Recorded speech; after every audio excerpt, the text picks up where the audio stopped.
Hello friends, welcome to the our zone effect. आज हम लोग नया चैप्टर पढ़ने वाले हैं जिसका नाम है ग्रेविटेशन। तो ग्रेविटेशन पढ़ने से पहले उसका हम टॉपिक जान लेते हैं कि क्या क्या हम पढ़ने वाले हैं आगे चल के। तो ग्रेविटेशन में सबसे पहले हम पढ़ने वाले ग्रेविटेशन क्या है उसके बारे में थोड़ा सा बहुत पढ़ेंगे। उसके बाद पढ़ेंगे हम ग्रेविटेशनल लॉ पढ़ेंगे किस उसी का है, तो ये यूनिवर्स के लिए है। तो यूनिवर्स लॉ ऑफ ग्रेविटेशन पढ़ेंगे। उसके बाद कैलकुलेट करने सीखेंगे जी का मान, to calculate the value of जी। उसके बाद थोड़ा बहुत मास के बारे में पढ़ेंगे और थोड़ा बहुत वेट के बारे में पढ़ेंगे। तो ये सब छोटा छोटा चैप्टर है, ये एक दिन में लगभग दो तीन टॉपिक कंप्लीट हो जाएगा। तो उसके बाद पढ़ेंगे weight of an object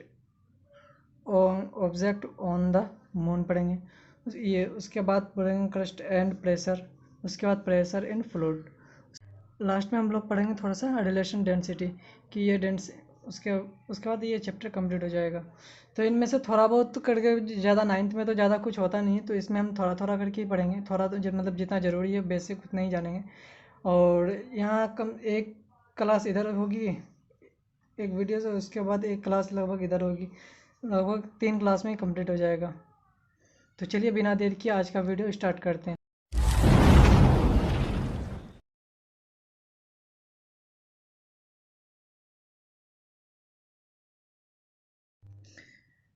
gravitation तो गुरुत्वाकर्षण क्या है, चलिए पढ़ते हैं। The force that two masses toward each others, यानी वह बल जो दो मास यानी दो द्रव्यमान को एक दूसरे की ओर खींचता है, उसको क्या बोलता है, ग्रेविटेशन। ठीक है। इसका बोलता है every single particle of matter in the universe exact gravitation on the every particle. ठीक है। मतलब इसका कहने का मतलब यह है कि ग्रेविटेशनल फोर्स या फिर सॉरी ग्रेविटेशनल दो बॉडी को अपनी ओर एक बॉडी को अपनी ओर खींचता है। यानी दो अगर मास है, एक ए है एक बी है, तो ये ए जो है ये हमेशा बी को खींचेगा और बी जो है ये हमेशा ए को खींचेगा। ठीक है। अगर दोनों सेम रहा तो, सॉरी दोनों एक सेम और एक प्लस और एक माइनस में रहा तो, और दोनों अगर सेम अगर रहा तो एक दूसरे को अलग अलग करने का कोशिश करेगा। जैसे हम लोग बचपन में खेलते हैं, जैसे दो ये चुंबक ले लेते हैं, एक को दूसरे की ओर लेके जाते हैं, लेकिन दूसरा क्या होता है कि दूर चले जाता है। इसका कारण ये होता है कि दोनों का जो होता है वो बल खींचने का दोनों का सेम होता है, इसी वजह से ये दूर चले जाता है। लेकिन वहीं अगर उसको पलट देते हैं तो वो होता है क्या है कि एक दूसरे को आकर्षित कर लेता है, यानी झट से चिपक जाता है। तो यही होता है। लेकिन ये क्या बोल रहा है कि इसका दूसरा ये क्या बोल रहा है, पॉइंट क्या बोल रहा है, every single particle of a matter का जो कोई भी सिंगल पार्टिकल है, कोई भी सिंगल कण है इन द यूनिवर्स, पूरा यूनिवर्स में, वो क्या होगा कि एक दूसरे को खींचेगा। ठीक है। तो ये होता है ग्रेविटेशन। ग्रेविटेशन समझ में आ गया। तो अब ये ग्रेविटेशन जो होता है ना, इस हर जगह सिर्फ ग्रेविटेशन नहीं बोला जाता है। हर जगह ग्रेविटेशन इसलिए नहीं बोला जाता क्या कि देखो, दुनिया छोटी नहीं है, दुनिया बहुत बड़ी है। एक पृथ्वी है, इसमें पूरा पृथ्वी में इसको ग्रेविटेशन बोलते हैं। लेकिन जैसे ही पृथ्वी के बाहर यूनिवर्स में इसको क्या बोलता है, ग्रेविटेशनल फोर्स बोलता है। ठीक है। तो अब एक आता है ये क्या आता है, एक सेंट्रीफ्यूगल फोर्स। ठीक है। इसको अभी केंद्रीय बल कहते हैं। कि सेंट्रीफ्यूगल फोर्स क्या होता है, the motion of the moon around the earth is due to the centrifugal force, यानी पृथ्वी के चारों ओर चंद्रमा की गति को सेंट्रीफ्यूगल फोर्स कहते हैं, यानी अभिकेंद्रीय बल कहते हैं। ठीक है।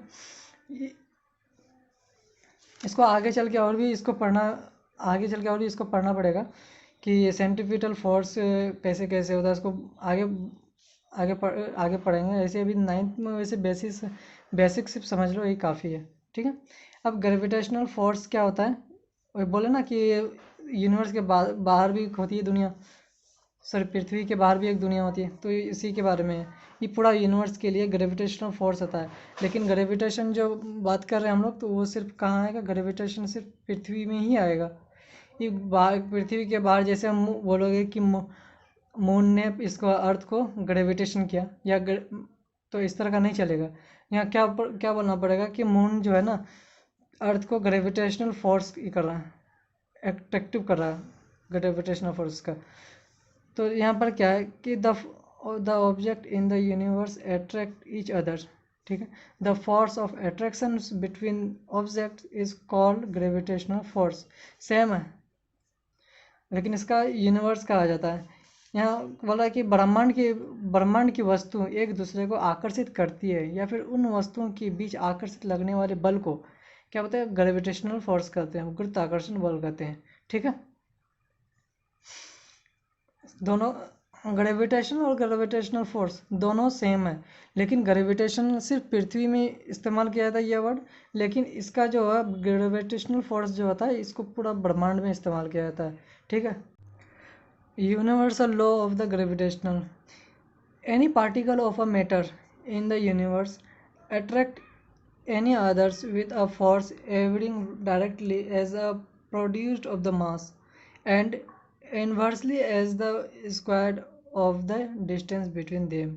यानी बोल रहा है ब्रह्मांड में कोई भी पदार्थ का कोई भी कण जो होता है एक दूसरे को क्या करता है, आकर्षित करता है। यह बात हम लोग पहले से भी जानते हैं कि एक दूसरे को आकर्षित करता है, ये पहले भी हम बता चुके हैं। ठीक है, तो ब्रह्मांड का कोई भी ये कह रहा है कि ब्रह्मांड का कोई भी वस्तु एक दूसरे को आकर्षित करता है, वो बात ठीक है, लेकिन इसमें जब बल दोनों का जो बल सेम होगा, जो सीधा होगा, अगर दोनों का बल अगर डिफरेंस होगा तो वो आकर्षित करेगा। यानी अगर दोनों का बल अगर कोई पॉजिटिव है कोई नेगेटिव है तभी ये एक दूसरे को आकर्षित कर सकता है, लेकिन अगर कभी दोनों अगर पॉजिटिव है तो ये एक दूसरे को आकर्षित नहीं करेगा। इसी चीज़ को बोल रहा है जिसमें बल सीधे द्रव्यमान के उत्पाद के रूप में अलग अलग यानी भिन्न होता है और इनके बीच की दूरी का वर्ग विपरीत होता है। ठीक है, ये इसका ग्रेविटेशनल लॉ ऑफ, तो यहाँ तक हो गया। सर आइजैक न्यूटन, जो कि Newton's law of the gravity कहा जाता है, इन्होंने कैसे निकाला, इससे पहले एक थोड़ा सा आगे बढ़ने से पहले मैं कुछ एक समझा दूँ कि न्यूटन्स कहीं जा रहा था। ठीक है, न्यूटन जाते जाते तो उस समय होता है कि पद यात्रा करते थे यानी पैदल चलते थे, तो कहीं जाते जाते एक सेब का गाछ मिला, एप्पल का, तो उन्होंने क्या क्या कि वहाँ थोड़ा सा बैठ गया आराम करने के लिए, थके हुए थे। तो उन्होंने देखा कि कुछ देर बाद एक फल नीचे गिरा, एक सेब नीचे गिरा, तो वो सीधे नीचे गिरा। तो न्यूटन ने दिमाग लगाया कि नीचे ही क्यों गिरा, ऊपर क्यों नहीं गिरा। तो इन्होंने वहीं से ये ग्रेविटी का खोज करना चालू किया, कुछ तो है जो नीचे की ओर इसको सेब को खींच रहा है, तो वहीं से ये चालू किया। तो चलिए इसको universe law of the gravitation जो है इसको थोड़ा सा प्रूव करते हैं। ठीक है, the force between two bodies is directly proportional to the product of their मास।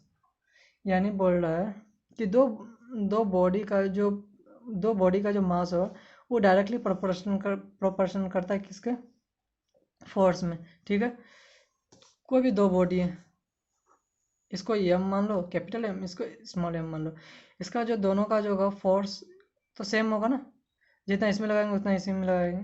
तो यहाँ फोर्स इज इक्वल टू हो गया capital M is equal to small m. ठीक है, तो यहाँ दूसरे लिख रहे हैं the force between the two bodies is inversely proportional to the square of the distance between them. ठीक है, दोनों फोर्स के दोनों बॉडीज के बीच का जो फोर्स होता है उसका जो ये क्या कहता है डिस्टेंस होता है वो क्या होता है, स्क्वायर में होता है। ठीक है, दोनों का स्क्वायर में होता है।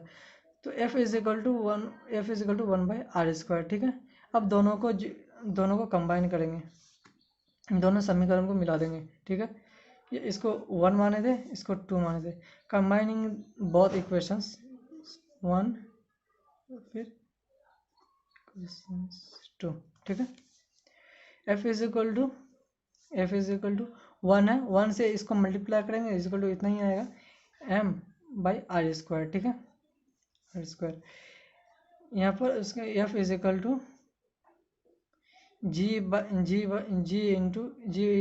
m1 into m2 capital M, या इसको m1 और m2 भी लिख सकते हैं, तो कोई दिक्कत नहीं, हम कैपिटल एम और स्मॉल एम लिखें बट r²। ठीक है, ये जी क्या है, ये कांस्टेंट है, ये प्रोपोर्शनल कांस्टेंट है। ठीक है, यहाँ लिख दिए जी इज द कांस्टेंट, यानी ये जो कांस्टेंट है इसका मतलब फिजिक्स में इसका मतलब ये होता है कि कांस्टेंट का मतलब वो स्थिर है, ये बदल नहीं सकता, इसका मान कभी चेंज नहीं होगा। ठीक है, तो यहाँ लिखें the formula of the applicable anywhere in the universe. ठीक है, and the mathematical expressions of the universe universal law of the gravitational, ये जो फॉर्मूला है बेसिकली ये पूरा यूनिवर्स के लिए कैपेबल है, ठीक है, ये पूरा यूनिवर्स में चलेगा। लेकिन इस ठीक है, तो यहीं तक आज का टॉपिक था। तो